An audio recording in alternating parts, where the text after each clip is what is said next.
de la importancia de crear grandes reactores nucleares a raíz, ¿verdad?, de la necesidad energética. Yo le estaba comentando que el caso de Puerto Rico es una realidad totalmente diferente. Hay mucho miedo. Ahora mismo hay una alternativa energética que son de puertorriqueños que están en Estados Unidos, nosotros le llamamos la diáspora, en impulsar un proyecto de crear microreactores en pequeños, en municipalidades en Puerto Rico. ¿Y qué pasa?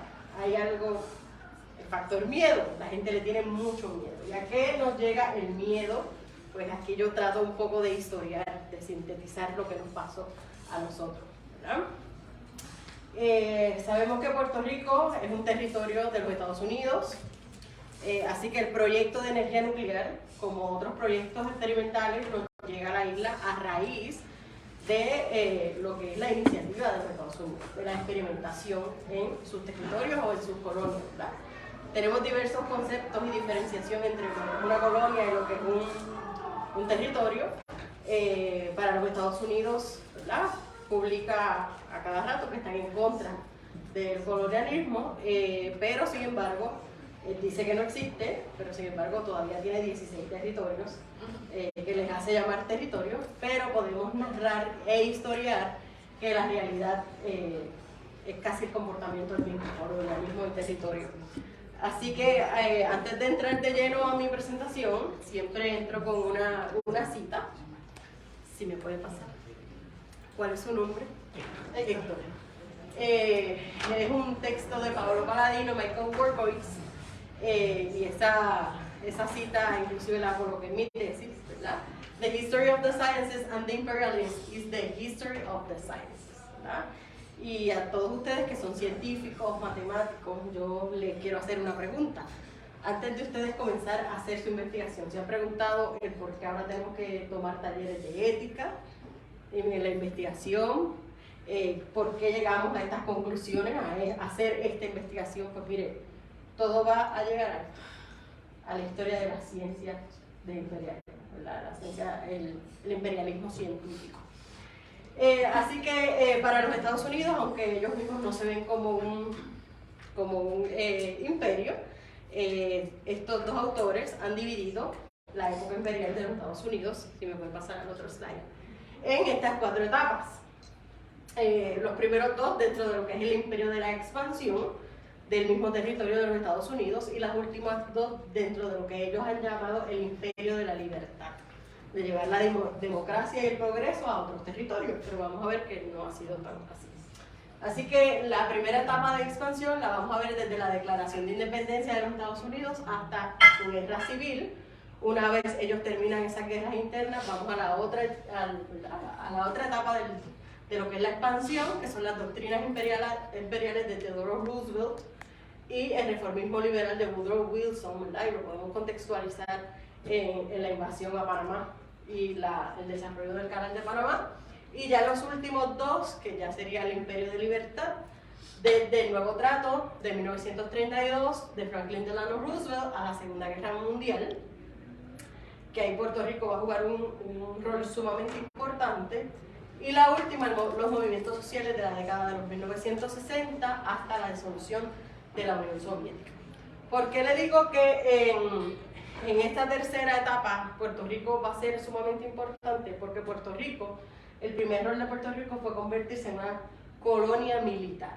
Se transformó el paisaje de Puerto Rico para responder a las invasiones nazis que teníamos en el Atlántico, ¿verdad? Y eso no se nos enseña mucho en Puerto Rico, pero sí, ya se ha podido constatar que los U-boats alemanes estaban allí, en el Atlántico, en la costa de San Juan.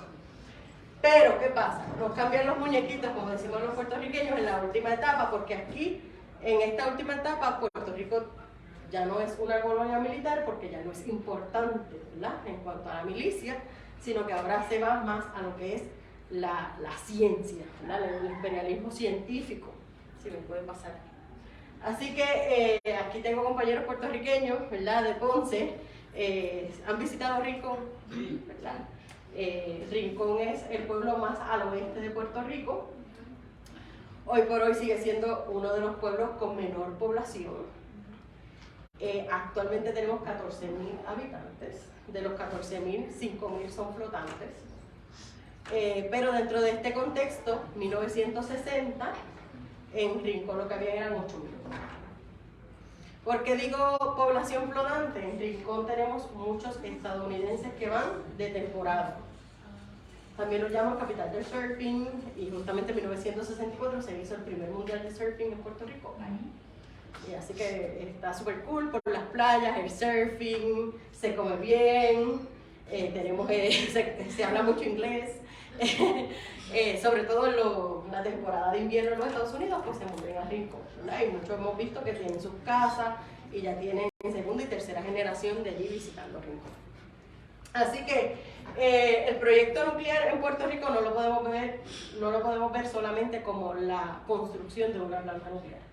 Tenemos que identificar qué ocurrió, qué hay detrás de esto, para que esto se diera.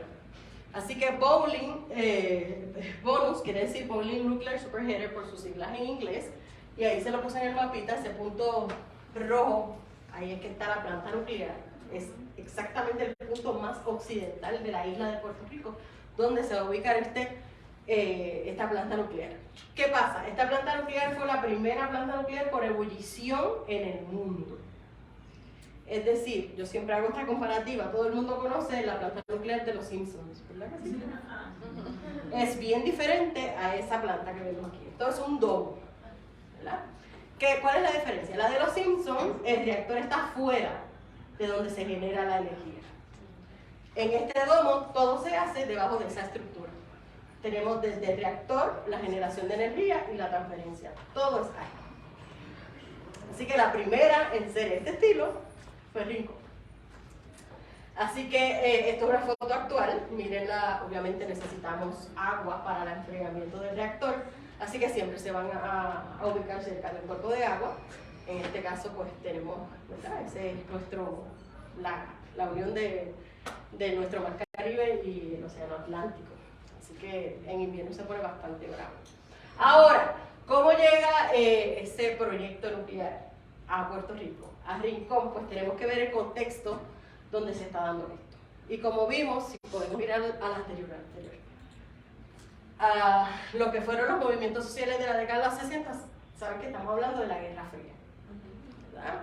Y Estados Unidos desarrolló un proyecto de contención al comunismo, sobre todo en Latinoamérica, y Puerto Rico tenía una herramienta sumamente valiosa para llevar el mensaje, y es el idioma español, ¿verdad?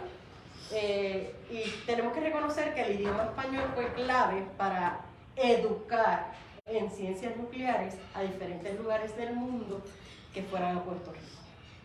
Por eso sucede en Puerto Rico y no en otro lado. Y tenemos que contextualizar y no perder de perspectiva la Revolución Cubana, ¿verdad? La Revolución Cubana trastocó y dislocó el orden en la región, así que ¿qué pasa con los Estados Unidos? Pues nos queda Puerto Rico habla español, tiene las herramientas para educar, así que vamos a orquestar un proyecto para que pueda educar a los países latinoamericanos en ciencias nucleares y que esto a su vez lleven el mensaje de contención al comunismo, ¿verdad? Ahora sí vamos a la otra historia, discúlpame. Así que como vieron, yo soy loca con las líneas de tiempo. Soy historiadora. Exactamente. Así que el proyecto nuclear en Puerto Rico lo tenemos que identificar desde 1957. ¿Qué pasa? En 1957 se desarrolla el programa Átomos por la Paz del presidente Eisenhower, ¿verdad? El presidente de los Estados Unidos, y desarrolla lo que son las colaboraciones felices.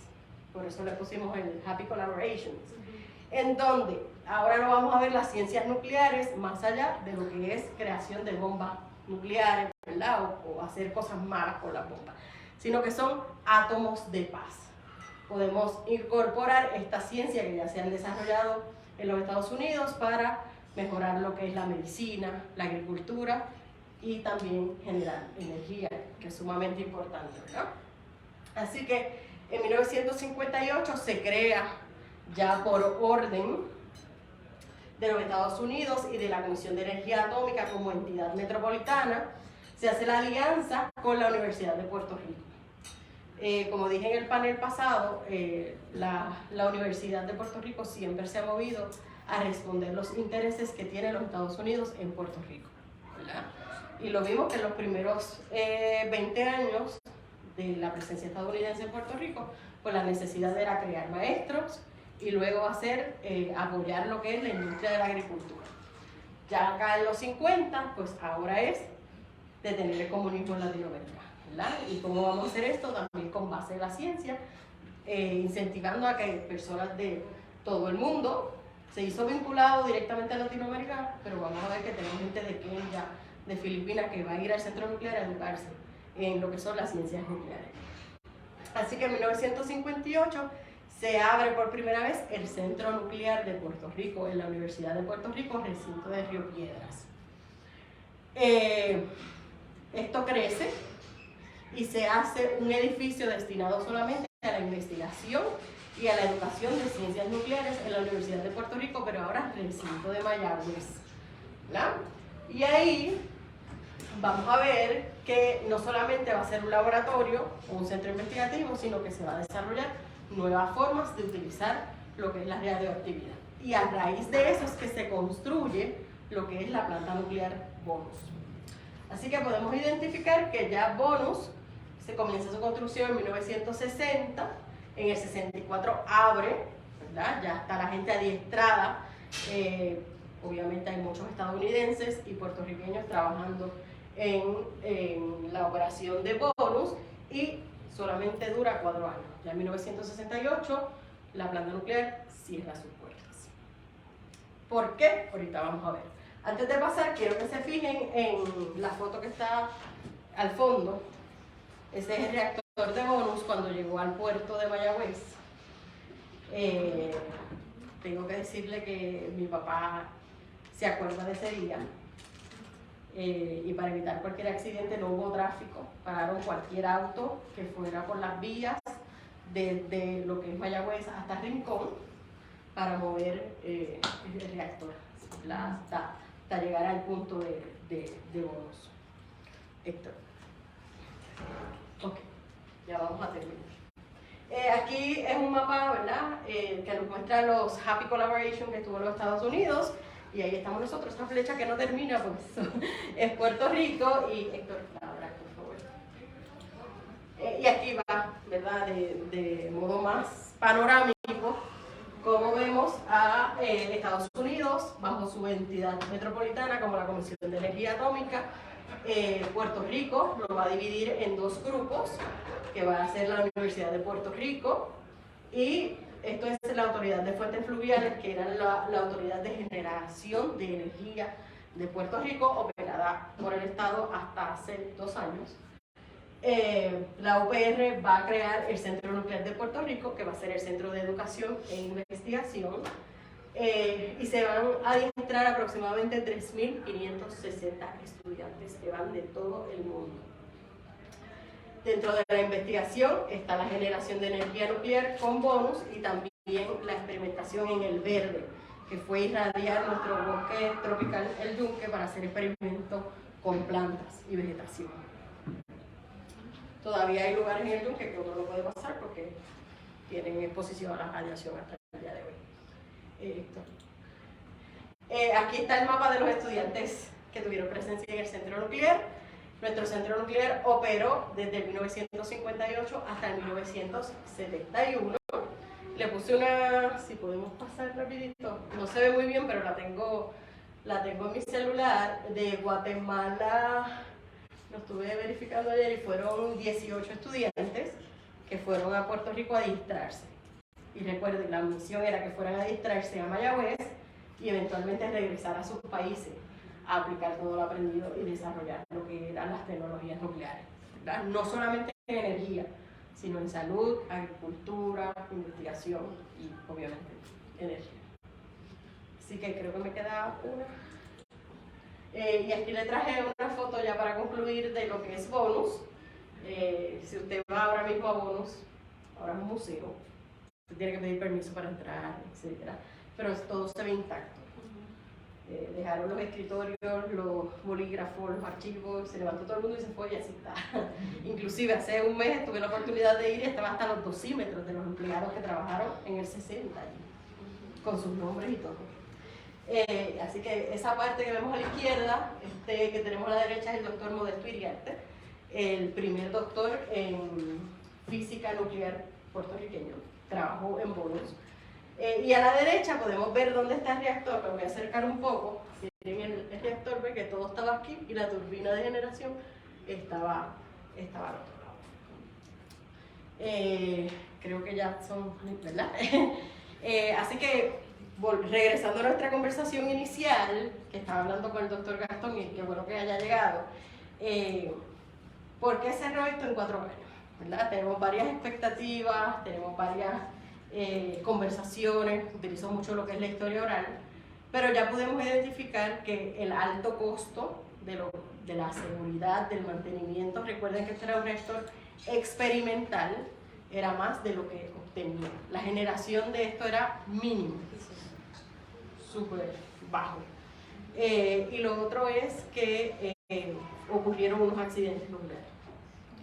Y a raíz de estos 3 podemos constatar, ¿verdad? En el 63 y en el 64. Podemos constatar que a raíz de esto la ciudadanía tiene mucho miedo. Y lo que hablaba el doctor Gastón esta mañana, de la construcción de estos mega reactores, usted va con esta idea a Puerto Rico y le va a decir que no, a las millas, no.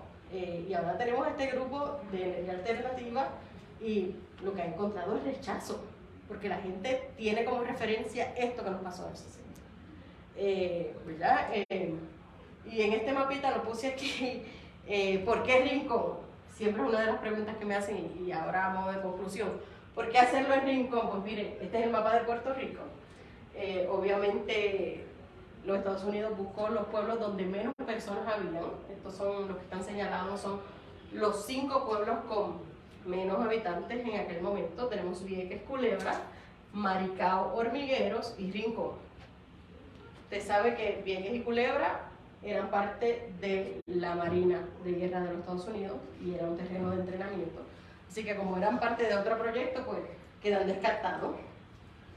Lo que son los pueblos de Maricao y Hormiguero no tienen costa, así que no hay oportunidad para enfriar el reactor. ¿Y qué nos queda? Con 8.100 habitantes, pues Rincón le brindó a los Estados Unidos un escenario investigativo sobre lo que era la energía nuclear, ¿verdad? Y gracias a esto podemos ver grandes reactores, como mencionó Gastón, ¿verdad? Y muchos están operando hasta el día de hoy, pero el lugar de experimentación fue el pueblo de Rincón. Muchas gracias.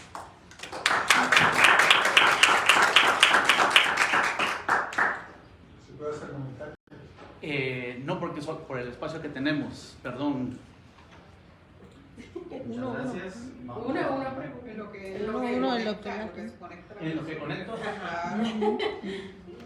Yo les quiero decir algo. Yo tengo 71 años. ¿Sí? Los problemas grandes que va a encontrar el mundo en los próximos 50 años no me van a tocar vivirlos a mí, pero me van a tocar vivir ciertamente a todos los chicos que ustedes existen. Nosotros, mi generación, cometió un error terrible relacionado con la energía nuclear. Cuando yo estaba en la universidad, en los años 70, hubo un pánico de la energía nuclear y se le dijo a la población lo terrible que era la energía nuclear y todo eso, se asustó a la población y se le prometieron alternativas. Alternativas iba a ser energía geotérmica, energía de mareas, energía de lo que sea. Ninguna de esas funcionó en gran escala. Se hizo energía hidroeléctrica, se hizo energía alternativa. La alternativa, ¿cuál fue? Quemar carbón en cantidades que han producido un daño en el planeta que es irreparable, porque el carbón ese se va a estar en la atmósfera por los próximos 200 o 300 años.